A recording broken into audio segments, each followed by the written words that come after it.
Hello, and welcome to Polyglot Principles. My name is Modja, and I am a hyper-polyglot who speaks 8 languages. This is the channel where I help you to go from intermediate to advanced in a language, and I do this by giving you a deep and detailed understanding of the principles of language learning.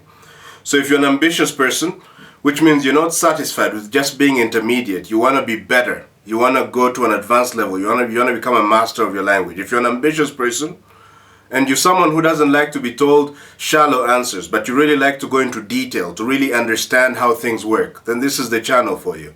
Every Monday at 8 a.m. Central African Time, I publish videos that are specifically designed to help you go from intermediate to advanced.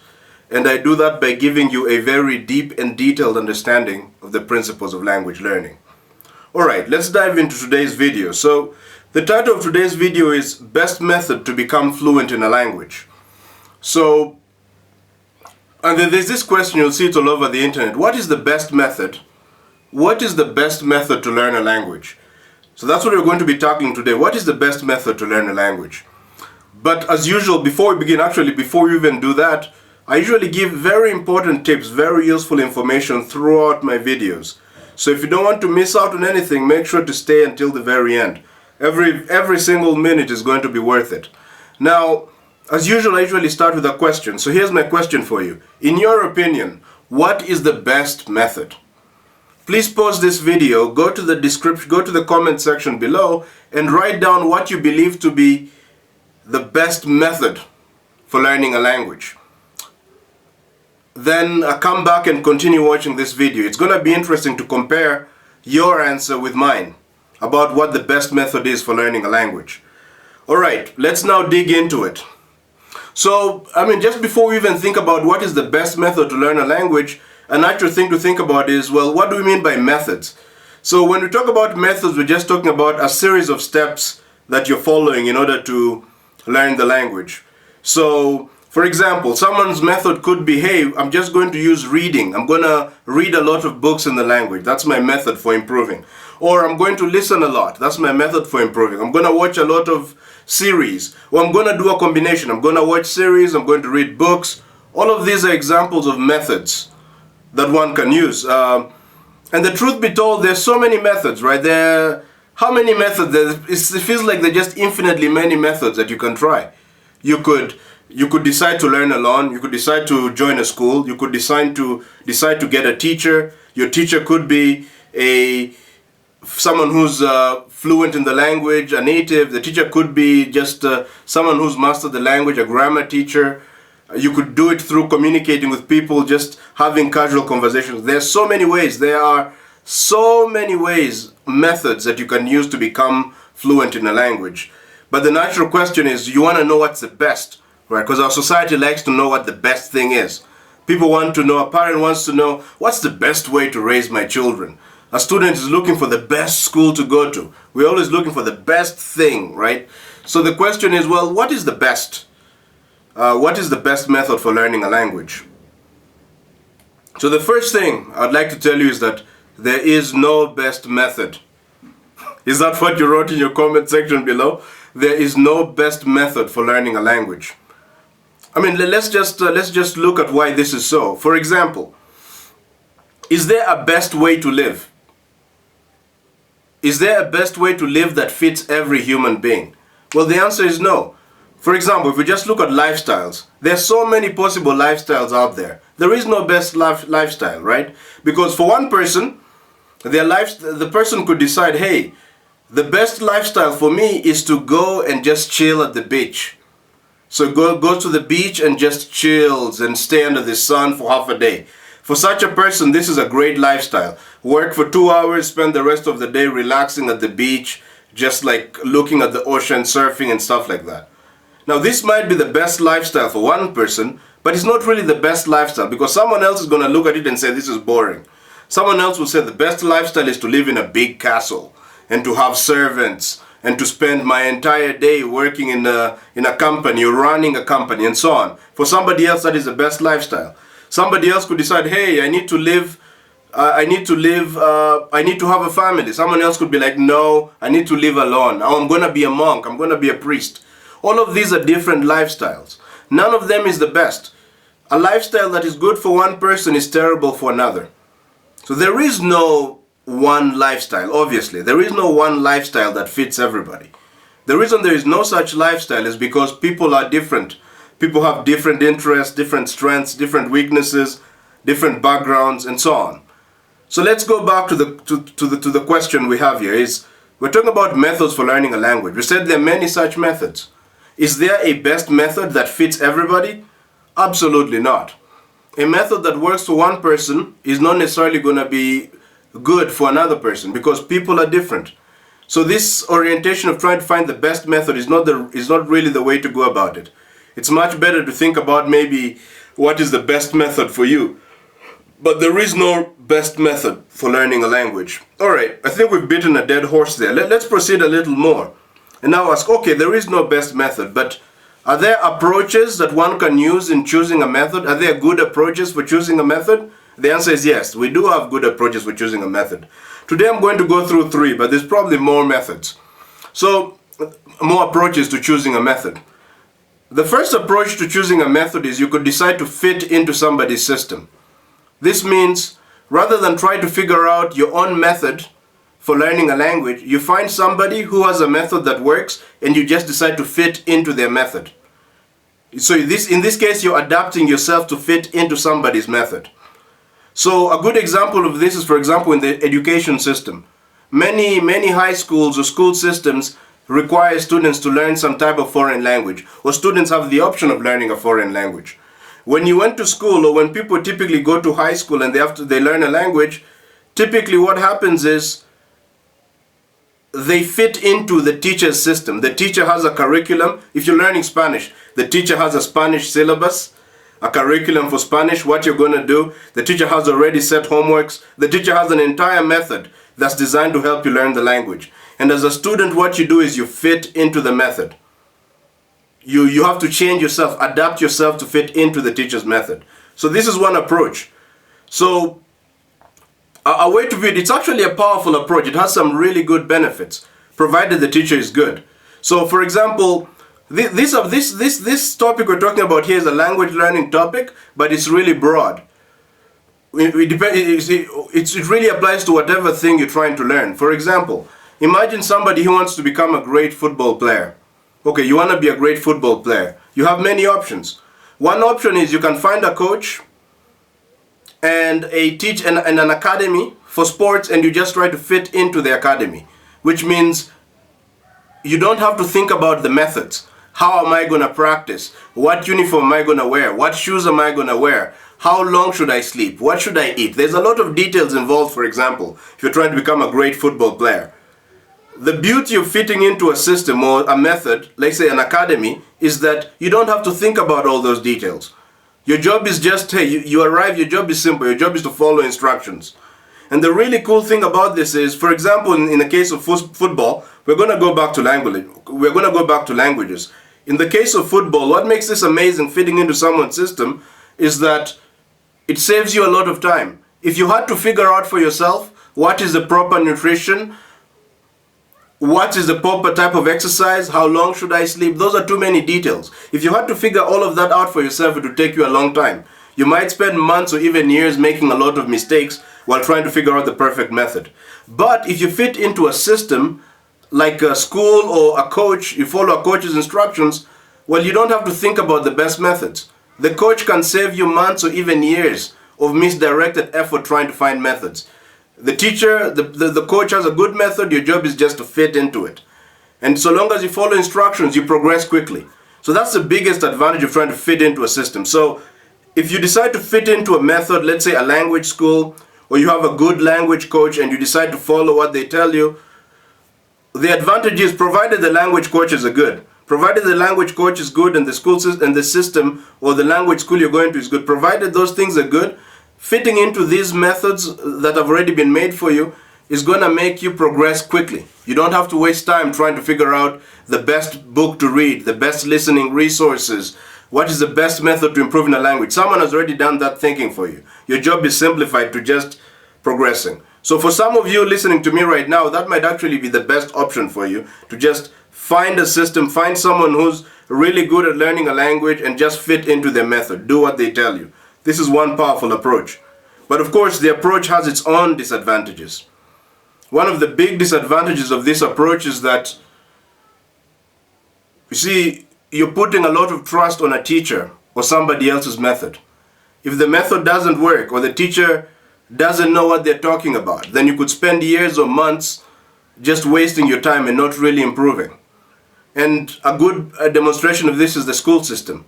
Many school language programs in high school and universities are not really designed to make you fluent at a language. If you do exactly what the teacher tells you, you do all your homework, you do all the exercises, you're still not going to become fluent. So in this case, fitting into a system is a bad idea because you're fitting into a bad system. You're fitting into bad methods that simply don't work. So these are all things to take into account. The other big disadvantage of fitting into a system is that because you're so accustomed to following instructions, because think about what you're doing is, if you fit into a system, you get a coach and you do what the coach tells you. Well, you don't have to think about the methods of learning. You don't have to really solve problems. All you got to do is follow instructions. The teacher, the coach solves the problems for you. The language coach solves the problems for you. Or the school, whatever, the language school you go to solves the problems for you. You don't have to solve anything. You just have to follow instructions. The advantage of this, we said, is that it saves you time because you don't have to figure the methods out. The disadvantage is that you don't really learn to solve problems for yourself. It's possible that when you find yourself in situations where you need to think for yourself, you're going to get stuck. Maybe the teacher's system taught you how to learn the present tense, how to learn the past tense, and you did present tense, past tense exercises, you did a bit of grammar here and there, but then suddenly maybe you realize, oh no, I need to learn how to use the conditional tense. But there is no, let's say the teacher's course does not involve the conditional tense. Because you're not used to solving problems on your own, it might be very hard for you to figure out how to do things for which the teacher has not given you instructions. So this is one of the disadvantages, right, of fitting into a system. There's a sense in which it shuts down the mind, but what you gain is speed of progress. Alright, so that's one method. You're adapting yourself to fit into a system. Another approach you could use in choosing a method is, we said the first approach is you adapt yourself to fit into somebody else's systems and methods. Another approach to picking a method is, rather than trying to fit into somebody's method, you try to adapt methods to fit you. So you're not going to change yourself to fit into a method. The methods you're going to have to find a method that fits you and your lifestyle and your goals and so on. So this is of course a very empowering approach because it forces you to think. You have to figure out for yourself, what are the best methods? How does one learn a language? What works? What doesn't work? There's a lot of thinking involved. So that's the advantage of it, is that you're exercising your mind. You're having to think. The other advantage is that because you have to figure out a method that works, you're going to pay a lot of attention to how to learn a language. So the end result is that you're going to become very knowledgeable about the principles. How does one learn a language? Which is very good. And also, of course, the other good benefit is, hey, you're going to wind up with a system, a method that perfectly fits you, which is a great thing. So in terms of our football analogies, we said the first approach is you go to a coach and you fit into the coach's method.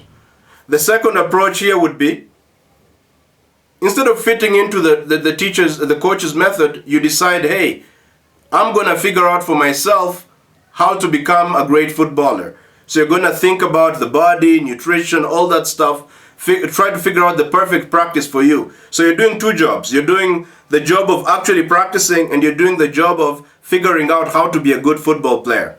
You're doing both of these things. So that can be a big... that has its pros and cons, as we said. The pros is that you're going to understand very well how to be a good footballer. You're going to understand football better than somebody who just did what the coach told him.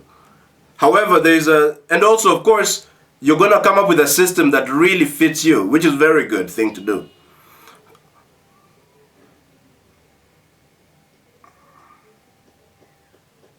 And this entire thing has very many analogies. I'm just going to... Let's go deep into this. For example, human societies took different approaches.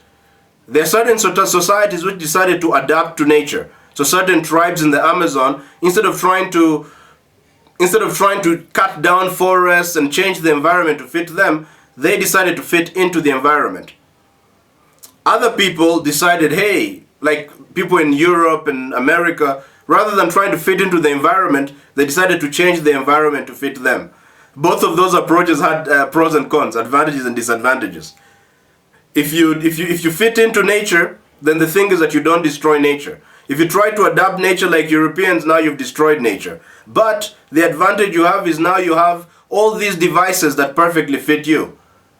In the case of America and Europe, hey, you have cameras, you have cars, you have all these buildings, air-conditioned rooms that are perfectly designed to fit you. If your attitude was to just fit into the forest, fit into nature, you'd never have all these devices. So all the approaches have their own pros and cons. And we're talking about the same thing here with language learning.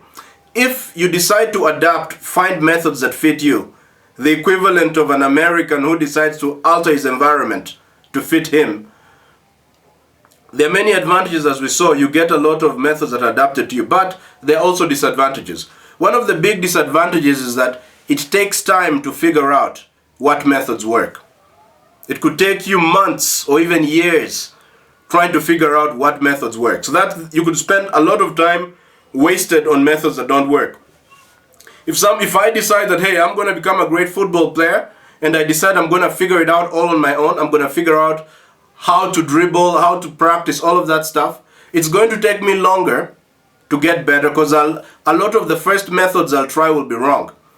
It will take me a long time to figure out how to practice properly. If I had just gotten a coach who's good and followed the instructions, I'd have proceeded much faster. So this is the big disadvantage of getting a method, your own method, trying to figure out your own method for learning a language. It's going to take you a while. Most of the stuff you're going to try at the beginning are going to be wrong. It might take you a while to figure out how to do it. And I'm speaking here from personal experience because the approach I took to learning a language was to figure it out by myself, to find my own methods for learning a language. But I had to pay a price of months of trying things that don't work. In hindsight, now I've figured out how to do it, but it took a while, a couple months, even years to figure out how to do it. So that's kind of the price you have to pay if you decide to figure it out on your own, find your own method for doing things. So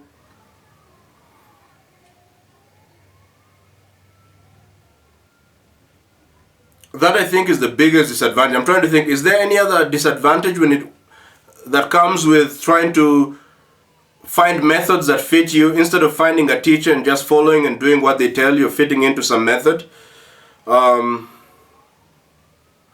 Let's see.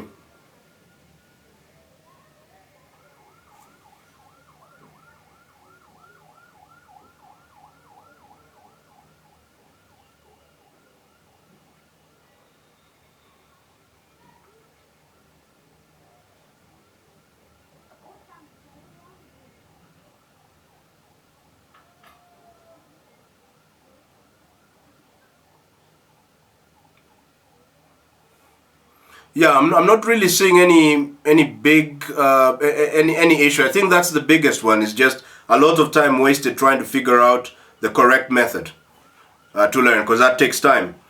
And of course, so we've talked about two approaches. You fit into a system, or you get a system to fit you. You find methods that suit you, or you fit into some other method. Another approach is, of course, the balanced approach, which is you get the best of both worlds. You do a mixture. For example, you work with a teacher, but you also adapt their methods to suit you. So a good example is maybe you attend a language school, which is helping you to become better, but you, in addition to doing what the teacher tells you, you also do your own extra exercises. Maybe you watch more videos, you read more books, etc. So all these are possibilities. This is another possibility, is you're kind of adapting. You're fitting into a system, but you're adapting the system also to fit you. So this is, of course, very powerful because you can get some of the benefits of fitting into a system. Because if you actually have a teacher here, you can proceed faster. But you also get the benefits of figuring things out for yourself, finding methods that work for you. So that's a very good a possibility that one can use. You're thinking for yourself, so you're not just following instructions, but you're also not wasting so much time trying to find methods that work. And as a result, what you have is a kind of a mixed approach that actually could be the solution, could be what produces results for you. I personally have also tried that approach, where I used to attend Spanish classes with a teacher. She helped me with grammar, and on the side, I had my own methods for improving my language skills. And the teacher's method fitting into the teacher's method, and my own finding my own methods. That combination turned out to be very good in terms of helping me to learn the language. Right. But of course, I had to pay a price, and one of the prices was that because the teacher was coming up with some of the methods for me, I did not really have to think about them. For example, in my case, when I was learning Spanish, taking Spanish classes and doing my own stuff on the side, having extra speaking, learning extra things about the language. Well, when I was doing the mixed approach, what happened was, for example, the teacher would teach me grammar. But because I never had to think about grammar, the teacher was doing it for me, I didn't realize the importance of grammar. For a couple of months and years, I used to believe that grammar was useless. And the reason was I didn't have to think about it. My teacher did the grammar part for me, you see. So there was a bit of a price, there is a bit of a price to pay. And the other thing is, if you take this mixed approach where you fit into a system, but you also come up with your own adaptations, your own methods, the thing is that one is you're still spending time figuring out a method that works. So that's also going to take you time. And the other disadvantage of this approach is, hey, what if you have a bad teacher? What if you fit into a system that doesn't work? So what if you're attending language classes, but the stuff they're teaching you in the language class is almost useless? The methods don't really work. Then you're still not going to improve as well as you would like to. So we've just gone through three main approaches to choosing a method. And what you're noticing is that all of them have their own pros and cons. There is no best approach to picking a method to use.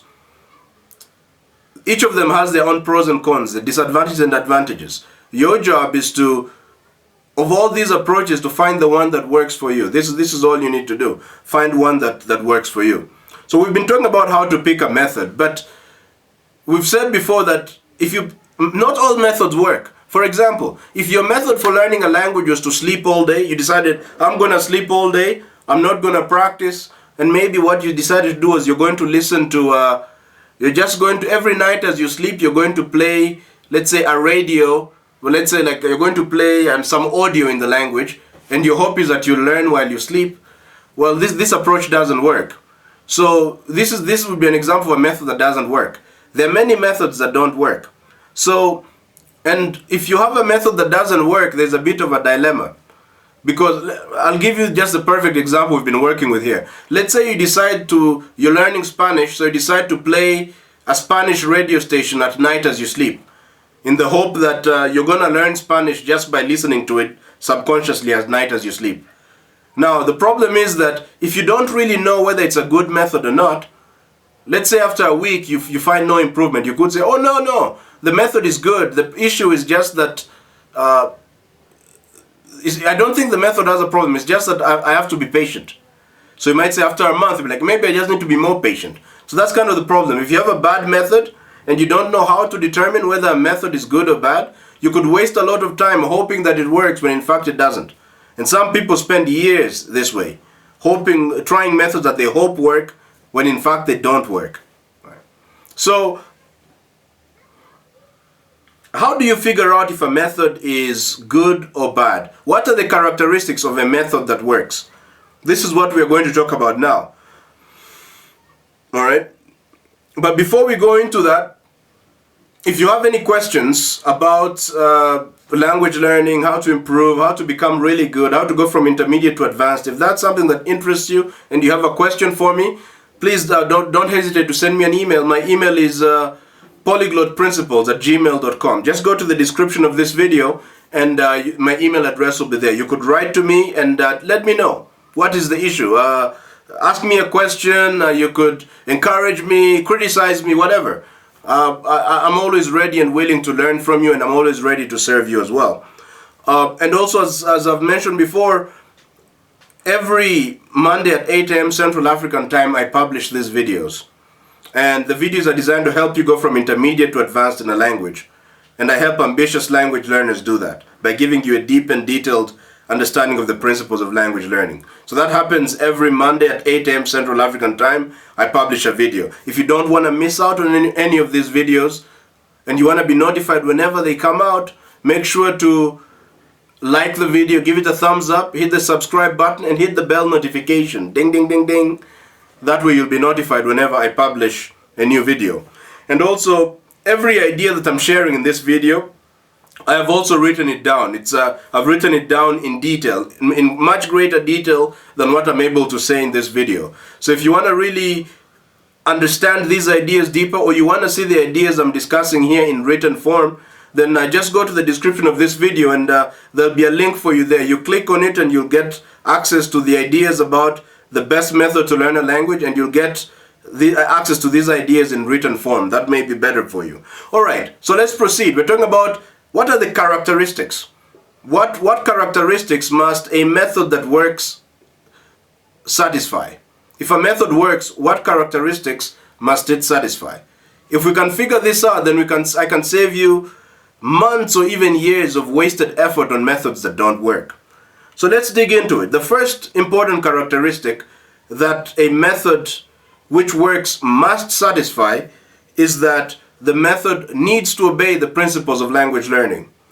This entire universe operates by principles. Whatever it is that you want to do, there are principles for doing it. If you want to cook a meal, there are principles of cooking. If you want to dance, there are principles of dance. If you want to go to Mars, there are principles by which one can go to Mars. If you want to play chess, there are principles of playing chess. If you want to have great relationships, there are principles for having great relationships. In particular, if you want to become fluent in a language, there are principles of language learning that can help you become fluent. If you obey the principles, you will improve. You'll become fluent. If you disobey the principles, then you will not improve. So whatever method you use, the method has to obey the principles of language learning. For example, there is a simple principle of language learning, and this principle is called whatever method. Basically, here's the principle. Just an example of a principle of language learning. This principle says that you can only improve by correcting your mistakes. This means that for a method to work, it has to correct your mistakes. If your method that you're using does not correct your mistakes, you're not going to improve. So, for example, if you spent, let's say, if you spent your time just writing without ever trying to correct your writing mistakes, you're not really going to improve. If you talk about simple stuff and you don't get any feedback on whether you're doing well or not, you're not going to improve. So this is one thing to check when it comes to a method is, hey, does this method obey the principles of language learning? If it obeys the principles, then you know it works. If the method disobeys the principles of language learning, you know it doesn't work. This is a simple way to save yourself time. For example, we said, hey, imagine that, what if you decide to try this method out? You're trying to learn Spanish, and you decide at night you're going to play a radio station in Spanish and hope that you're going to learn the language as you sleep. Well, notice that this method, for example, does not involve you correcting your mistakes. It doesn't involve you becoming aware of your mistakes. It doesn't involve you correcting your mistakes.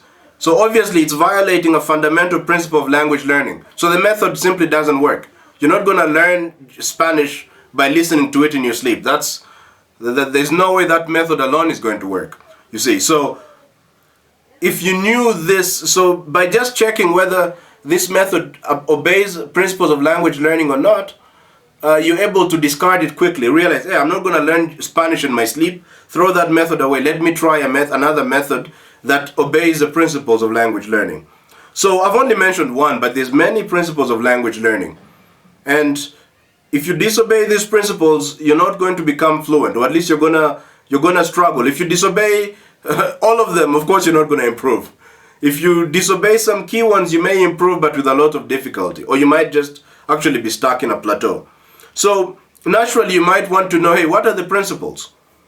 This is actually the only channel where the principles are listed for you clearly, step by step. Principles in terms of principles where you know the consequences of obeying the principle and the consequences of disobeying the principle. So if you want to really know these principles and check whether your method obeys the principles or not, well, you're on the right channel. This channel is all about that. In particular, I have a video that can help you do that. And I made a video called How to Quickly Learn a Language from Scratch.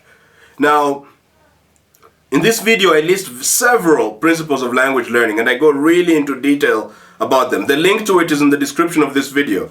Just click on that link and then you'll be able to learn more about the subject, about the principles of language learning. So this video actually, at the beginning, just the principles start a little late in the video, so you'll have to be a little patient or skip through a bit, right, until you get to the principles. All right, so that's called How to Quickly Learn a Language from Scratch. It's in the description below. Now, that was the first characteristic of that a method must satisfy in order for it to work, in order for it to make you fluent. The method must obey the principles of language learning. The other second thing that a method must satisfy is that it must be sustainable. What do I mean by sustainable? It means that you have to be able to do it. You see, in order to become fluent at a language, you're here on Polyglot Principles because you're an ambitious guy. You want to become really good at the language. You want to become fluent at the language. It takes time to become fluent. You're not going to become fluent in a language in 2 weeks. It's going to take months or years to do it. So, you're going to have to think long term. It takes a while, a long time to learn a language. You need to practice every day over a long period of time. Which means that you need to be a consistent, you need to practice consistently. So whatever method you choose needs to be a method that you can sustain. Because if you can't sustain it, then it means you're going to stop practicing. If you stop practicing, if you quit, you're guaranteed to fail. This is why it's important to have a sustainable method. For example, if your method was, hey, I am going to practice the language for 12 hours every day. That's great if you can sustain it. If you practice for 12 hours a day for a month and then you quit, that was kind of a dumb method because now you're never going to improve. So whatever method you choose, make sure it's sustainable. Make sure it's something that you can do. Make sure it's in a way it's something you can continue to do day in, day out for a long period of time. Months and years, actually. Okay, so that's clear. So we've talked about 2 criteria so far. That a method that works must satisfy. It has to obey the principles of language learning. It has to be sustainable. The third characteristic is not required, but it would be preferable. It's preferable that you have this characteristic, and it is that whatever method you choose to use, it needs to be a method that you enjoy. Now, realistically speaking, you don't need to enjoy the method in order for you to improve. For example, if you practice, let's try this. If you decided to record yourself speak and then got a native speaker to tell you your speaking mistakes and you were able to correct those mistakes, if let's say you practice that way and you did that 16 hours a day, right? If let's say you decide to do that 16 hours a day, you're going to speak and correct your speaking mistakes. If you did that, no doubt about it, you're going to get better. You're definitely going to improve. But the reality is that for most people, you're not going to enjoy working 16 hours a day on a language. That's going to be it's not going to be a joyful, enjoyable experience for you. But the experience is not enjoyable, but the experience for sure very likely will not be enjoyable. However, it's still not going to stop you from improving. You don't need to enjoy what you're doing in order to improve. In order to improve, you just need one thing. Your method has to follow the principles of language learning. It doesn't have to be fun. That being said, it is better to pick methods that you enjoy. Because language learning can be a fun, enjoyable experience. How do I know this? Because I learn language every day, and it's an enjoyable experience for me. I enjoy learning languages, and I'm improving at I usually have remarkable progress. I'm enjoying the language and I'm also improving. My methods are methods that I enjoy using. My methods work and they're also fun for me to apply. So you don't have to find fun methods that work, but it would be better if you have fun methods that work. Why struggle Why struggle? Why be miserable when learning, when it's actually possible for you to learn joyfully? It doesn't make sense. It's better to learn joyfully than to learn in misery, because it's not necessary to be miserable. And the other important thing to note is that if you enjoy the method that you're using, well, you're going to be able to sustain it for longer. If something is fun, you want to do it again and again and again and again. As a result, you'll put in the work that will get you to become really good.